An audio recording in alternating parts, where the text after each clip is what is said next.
Shalom, Haris Kairene.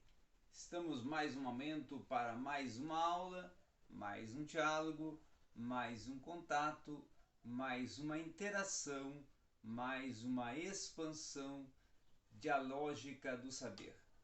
Aqui aonde no seu canal A Rota da Teologia. Vamos hoje falar um pouco sobre Horkheimer. Horkheimer, esse filósofo alemão que influenciou e teve uma grande participação ao ponto de ser um dos precursores, do materialismo e da moral no contexto da metafísica e do período do iluminismo. Então nós vamos trabalhar dentro da abordagem materialismo e moral a partir do pensamento, da perspectiva de Horkheimer, tá?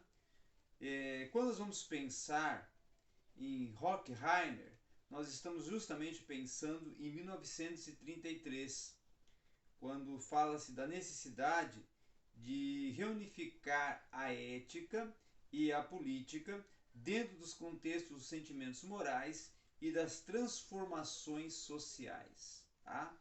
Que são os dois pontos que nós temos que considerar e pensar dentro dessa perspectiva que vamos estar abordando e trabalhando nessa tarde. Algo que temos que pensar e considerar também é justamente a questão de como é que começa-se a pensar dentro do contexto iluminista esse sentimento de moral. Tá? Lendo um pouco sobre a teoria crítica abordada por Horkheimer nesse seu ensaio de 1933, ele vai dizer o seguinte: o sentimento moral tem algo a ver com o amor.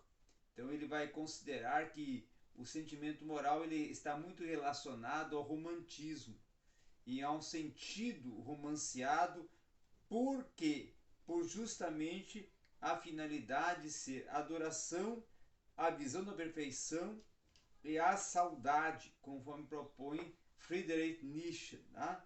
Nietzsche vai dizer que o amor é o sentimento moral, não se refere justamente à pessoa como sujeito econômico. O amor como sentimento moral refere-se à pessoa não também com questões de cargo, de posição financeira, de status quo financeiro principalmente, mas não tem em mira também a questão do aspecto prestígio, do aspecto influência, mas sim no sentido de uma futura vida feliz de todos os homens, aonde a revelação seja e esteja presente a partir do desenvolvimento e do desejo de forças fecundas, que para ele é como se os seres vivos possuíssem um direito à felicidade, e ele não exige para isso nem ao menos uma justificativa ou uma razão.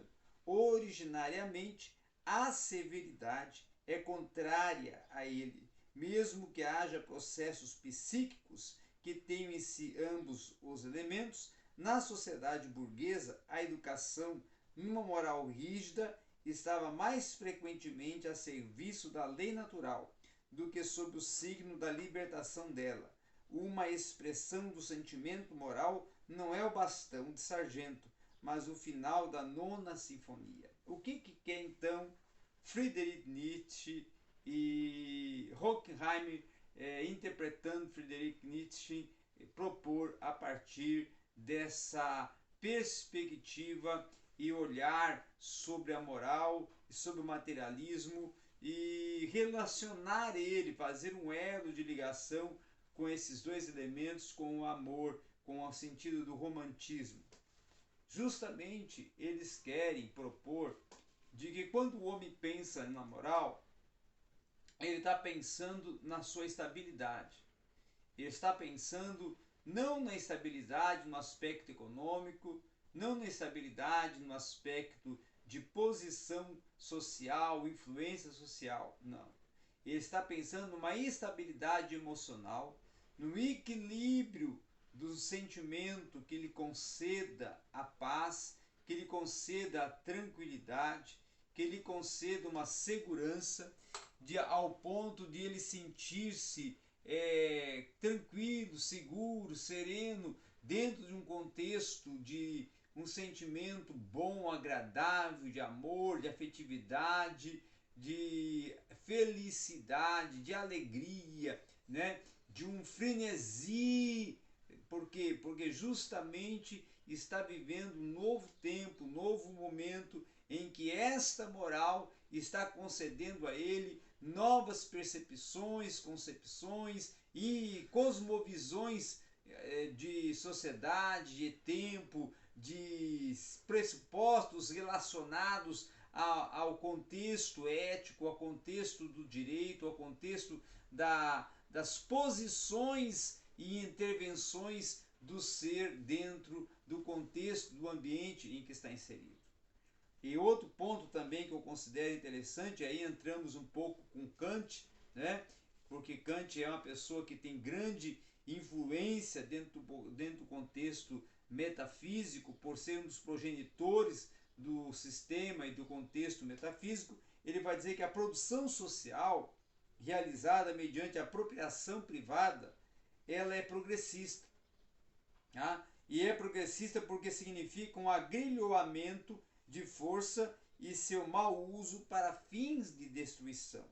A luta em escala mundial dos grandes grupos econômicos se trava através da atrofia de talentos humanos de valor, do uso de mentiras interna e externamente e do desenvolvimento de ódios imensos. A humanidade alcança, no período burguês, da tal riqueza, comandando forças auxiliares, naturais e humanas, tão grandes que poderiam existir unida sob objetivos dignos. Tá? Então, essa necessidade de ocultar esse fato que muitas vezes ele transparece, muitas vezes ele se deixa ser percebido, ele se torna latente em toda parte, vai determinar, vai influenciar uma esfera da hipocrisia. Tá? Muitas pessoas então vão estar dentro desse contexto de uma moral estereotipada, mas com a proposta de manter um status, e esse manter status resulta em uma hipocrisia, resulta em uma aparência, resulta em uma sacralidade forçada, uma sacralidade não moral de aspecto espontâneo, mas de aspecto, vamos dizer assim, imposto, com uma prepositiva de manter uma aparência, de manter um status, de ser observado, de ser seguido, de ser um gerador de um padrão, mas esse padrão não um padrão que vem de uma forma natural, espontânea, de um aspecto da materialização dessa moral, da exponencialidade dessa moral, mas sim no sentido que é forçado à prática a partir da concepção do que essa pessoa faz, do que o ser faz, do que é certo, do que é errado. Tá? E isso é uma questão muito natural dentro até da ótica da ética no aspecto, na perspectiva da esfera grega. Tá? Agora vamos ver também que o mundo parece caminhar, e Horkheimer vai falar isso, que o mundo parece caminhar para um desastre. Tá? Ou melhor, já está no meio de um desastre, que dentro da história que nos é familiar, só pode ser comparado à decadência da antiguidade.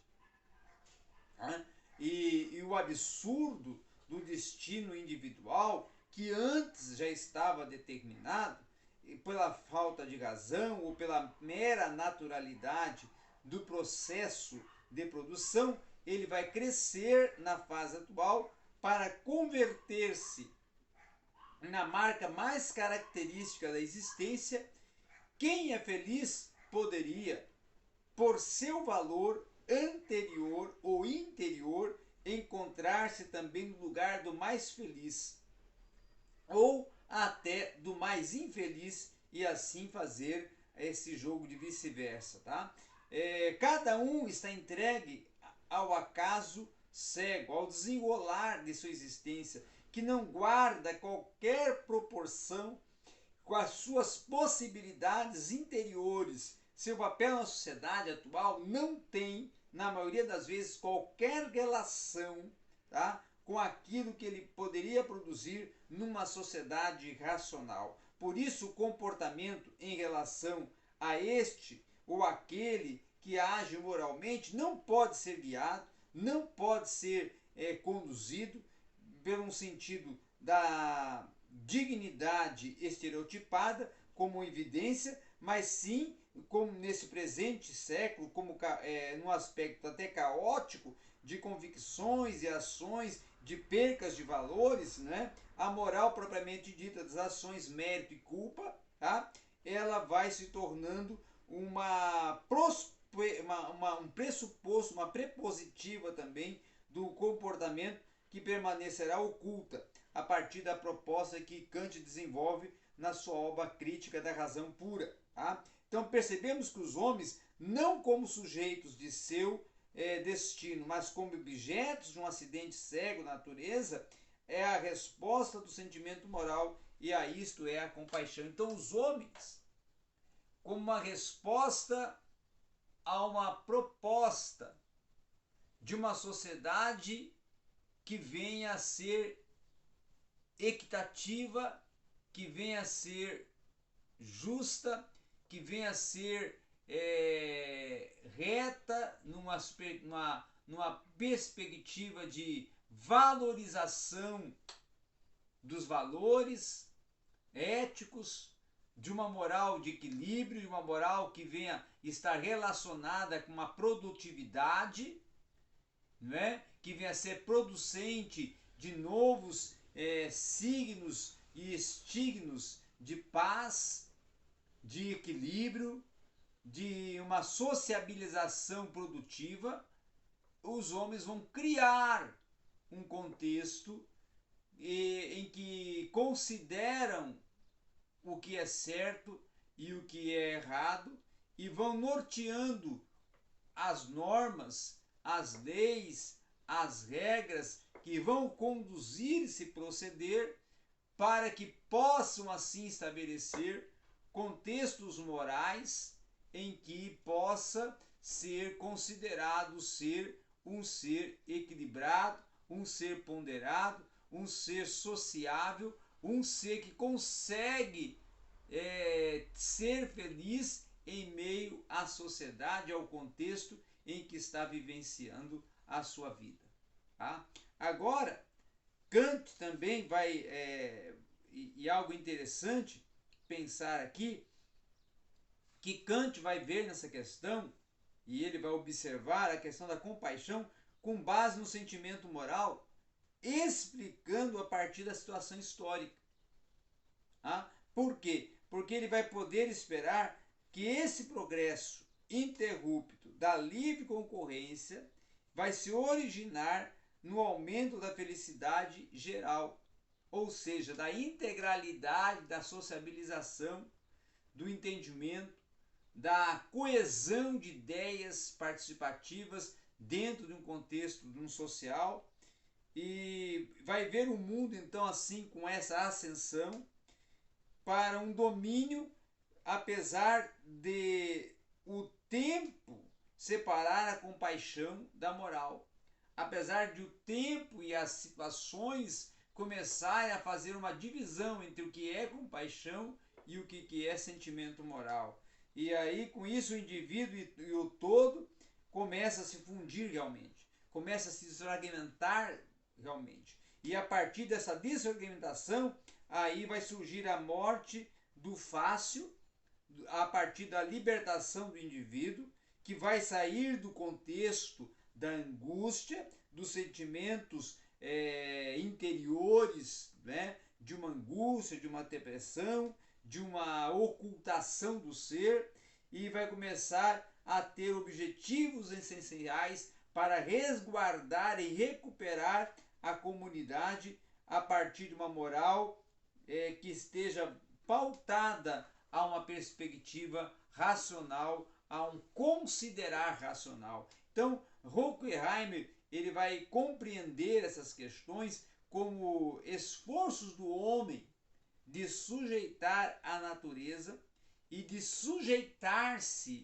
ao contexto social e de sujeitar-se a um convívio e a partir disso saber se enquadrar no aspecto de que o eu tem o seu princípio e esse princípio tem a sua conservação e essa conservação tem as questões de segurança e insegurança e é que isto que o indivíduo precisa trabalhar, se adequar, conviver, sociabilizar para poder começar a compor todo o seu desenvolvimento de procedimentos que venham a estar pautados em uma sociabilização moral.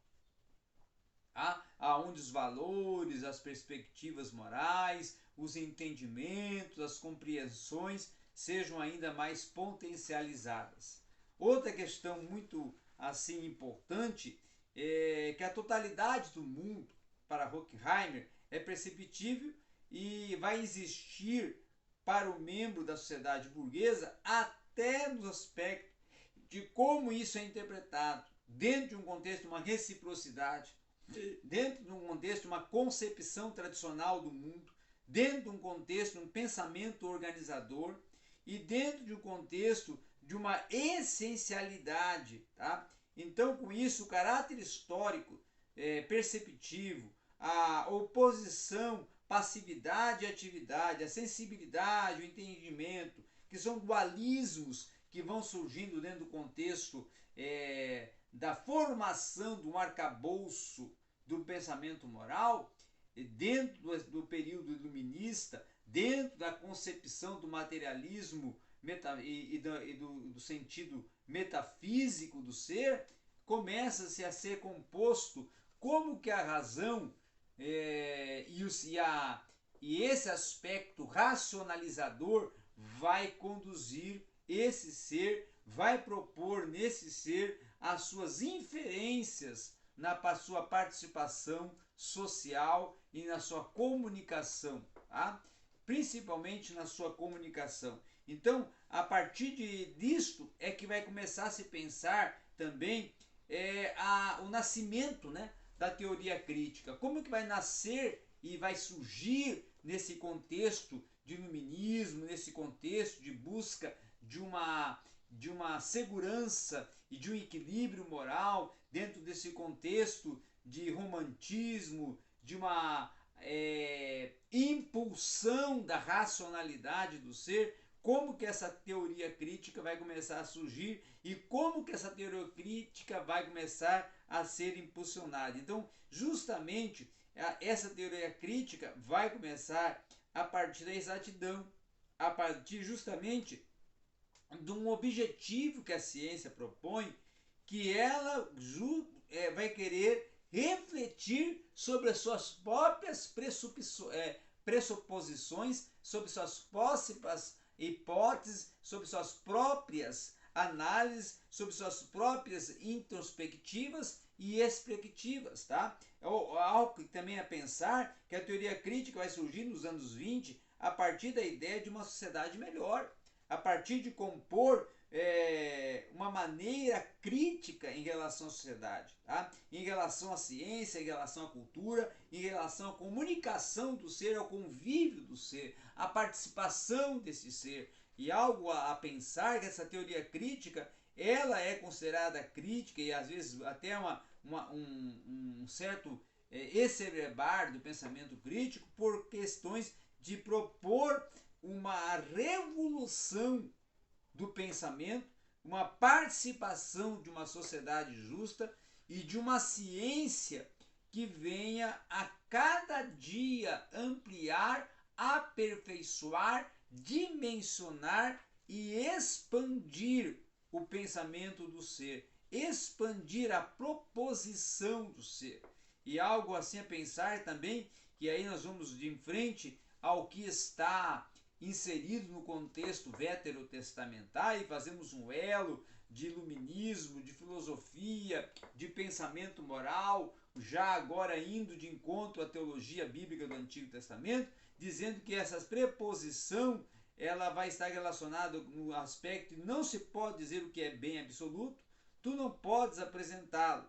Ou seja, essa é uma proposta de uma percepção do homem veterotestamentário que está inserido no contexto de sabedoria do Antigo Testamento, que propõe que não se pode defender e definir a intenção e a extensão, tá, do que é o bem absoluto.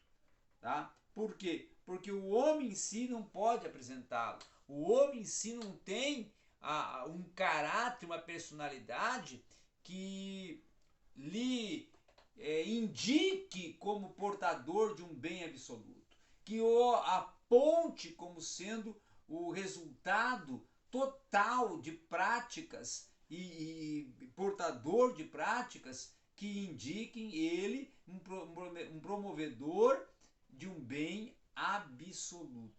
Então essa absolutização da moral e essa absolutização a partir do bom e do errado, do bom e do mal, do certo, do errado, é que vai criar os estereótipos que a sociedade vai preconizar a partir da moral, a partir da teoria crítica e a partir do historicismo, né? do iluminismo, dentro do pensamento moral do ser, dentro do olhar do homem no sentido moral, no sentido do seu verificar social, viver social, com a proposta de uma moral que venha trazer resultados de um equilíbrio social e de uma produção de vida social que lhe retorne a estabilidade emocional e a alegria de viver.